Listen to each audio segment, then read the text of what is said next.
નમસ્કાર દર્શક મિત્રો, બ્રેકિંગ ન્યૂઝમાં આપનું હાર્દિક સ્વાગત છે. આપ જોઈ રહ્યા છો Gujarat news 24.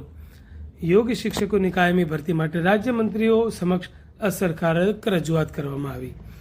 Indian Yogini association Gujarat ચેપ્ટરના અધ્યક્ષ શ્રીમતી કામિનાબેન પટેલ અને ઉપાધ્યક્ષ શ્રીમતી વિદ્યા પાટીલ દ્વારા યોગ શિક્ષકોની કાયમી ભરતી અંગે રાજ્ય કક્ષાના મંત્રી શ્રીમતી રીવાબા જાડેજા તથા કેબિનેટ મંત્રી માનનીય શ્રી પ્રદ્યુમન વાજા સાહેબ સાથે રૂબરૂ મુલાકાત કરી ધારદાર રજૂઆત કરવામાં આવી હતી.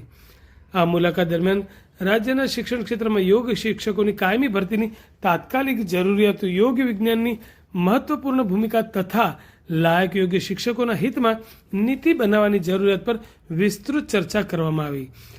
મંત્રીશ્રીઓએ આ રજૂઆતને ગંભીરતાથી ધ્યાને લઈ આ મુદ્દે યોગ્ય પોલિસી તૈયાર કરી આગામી બેઠકમાં સંબંધિત અધિકારીઓ સાથે ચર્ચા કરી યોગ્ય નિર્ણય લેવામાં આવશે તેવી સકારાત્મક રીતે વળતો જવાબ આપ્યો હતો. આ મુલાકાત દરમિયાન યોગ શિક્ષક પિન્ટુભાઈ પ્રકાશભાઈ તથા પંકજભાઈ પણ જોડાયા હતા. ઉપરાંત કિન્નરીબેન આચાર્ય પણ ઉપસ્થિત રહ્યા હતા. Indian Yogini association Gujarat chapter દ્વારા યોગ શિક્ષકોના હિતમાં આ મુદ્દે સતત પ્રયત્નો ચાલુ રાખવામાં આવશે તેવી પ્રતિબદ્ધતા વ્યક્ત કરવામાં આવી હતી.